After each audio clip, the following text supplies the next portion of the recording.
तो ये कहानी जबकि जब हम 11th क्लास में नए नए प्रमोट हुए थे। खैर तो तुम लोग को पता होगा 11th क्लास में हमको एक सब्जेक्ट चूज करना पड़ता है और यही चीज की वजह से तुम्हारे 10th के सो कॉल्ड फ्रेंड्स तुमसे अलग हो जाते हैं। हाँ, यही चीज मेरे साथ हुई थी। मेरे कुछ दोस्तों ने कॉमर्स ले लिया था और कुछ ने मैथ्स। हालांकि वो लोग अब मेरे दोस्त नहीं है, मगर जब भी मैं उनके बारे में सोचता हूँ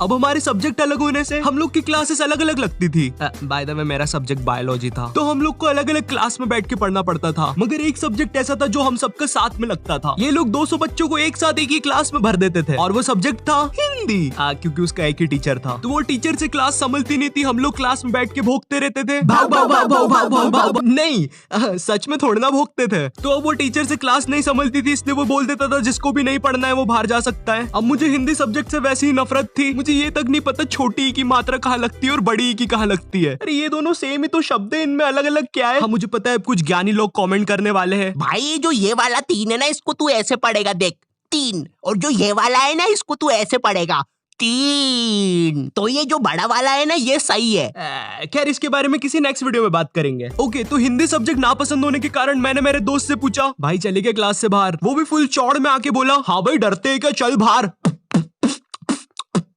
इसकी कोई जरूरत नहीं थी। तो अब हम दोनों उठते हैं क्लास में और टीचर के सामने से फुल चौड़ में बाहर चले जाते हैं, इसी गलत फहमी में कि हमें देख के बाकी बच्चे भी बाहर आएंगे। कोई नहीं आता है बाहर। अब हम दोनों अकेले, हम दोनों को पता नहीं क्या करना है, तो हम दोनों की फटती है। हम दूसरी क्लास में जाके पढ़ने लग जाते हैं, क्योंकि भाई मेरी स्कूल का जो फादर था ना, वो इतना खतरनाक था, उससे कोई नहीं बच पाता था।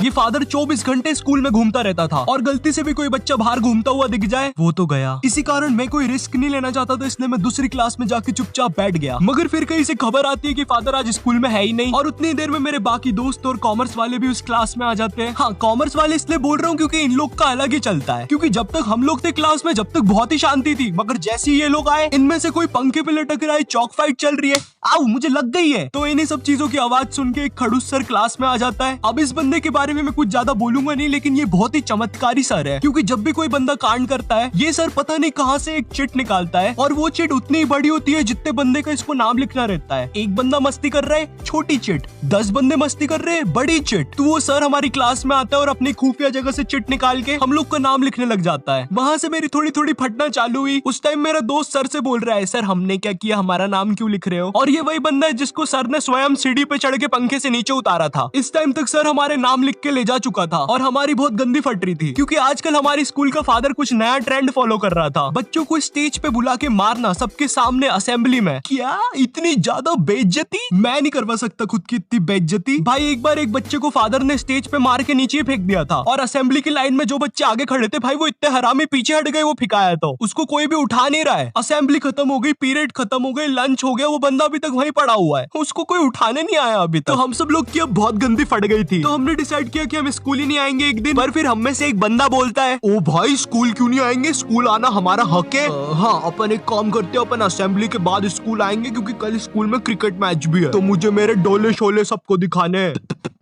तो सब लोग को उसकी बात में दम लगा, क्योंकि उन लोग को भी अपने डोले शोले दिखाने थे, तो मुझे भी उनकी हाँ में हाँ मिलाना पड़ा। तो फिर हम लोग का डिसाइड होता है कि हम असेंबली के बाद स्कूल में एंट्री लेंगे, जो कि कसम से महा घटिया आइडिया था। हम लोग ने सोच लिया था अगर असेंबली में हम लोग के नाम लिया अगर फादर ने, तो हम अकेले में पिटने के लिए रेडी रहेंगे। मगर जैसे ही हम स्कूल पहुंचते हैं, शांति, जैसे कुछ भी ना हुआ हो, ना हमारा स्टेज पे नाम आया ना कुछ। हम लोग फुल खुश, हम लोग जाते हैं फुल चौड़ में अपनी अपनी क्लास में पहला पीरियड अटेंड करना है। मगर जैसे ही मैं क्लास में जाके बैठता हूँ, थोड़ी देर के बाद बाई आती है क्लास में एक चिट्ठी लेके जिसपे मेरा नाम था। वो चिट्ठी पढ़ के मैम ने बोला, आयु जाओ बाहर, तुम्हें बुला रहे हैं। मैं इधर फुल इग्नोर मार रहा हूँ, मुझे लगा क्रिकेट मैच है आज, दोस्तों ने बुलाया होगा, पिच वगैरह खोदनी होगी। मैं फुल चौड़ में क्लास से बाहर निकलता हूँ, मगर फिर मुझे मेरे लेफ्ट साइड पे फादर खड़ा हुआ दिखता है। ये नहीं हो सकता। और दूसरी साइड मेरे सारे दोस्त खड़े थे लाइन बना के पिटने के लिए। ये क्यों हो रहा है हमारे साथ, और मैं ये लाइन में सबसे आगे क्यों खड़ा हुआ हूँ? तो अब मैं कुछ कर नहीं सकता था, इसलिए मैं भाग के लाइन में पीछे चला गया। भाई मैं नहीं मर रहा सबसे पहले। थोड़ी देर के बाद फादर हमारे पास आते हैं और हमें अपना अपना बैग लाके स्कूल से बाहर जाने को बोलते हैं, जो कि काफी अच्छी चीज थी अपनी क्लास के सामने मार खाने से। तो हम जैसे ही हमारा बैग लाने पलटते हैं, मेरा आई कांटेक्ट हो जाता है मेरे एक दोस्त से, जो कि बहुत अजीब मुंह बना के जा रहा था। वो देख के मुझे बहुत गंदी हंसी आ जाती है और मैं जम से हंस देता हूँ और वो मुझे देख के हंसने लग जाता है और हमारी हंसी फादर सुन लेते हैं।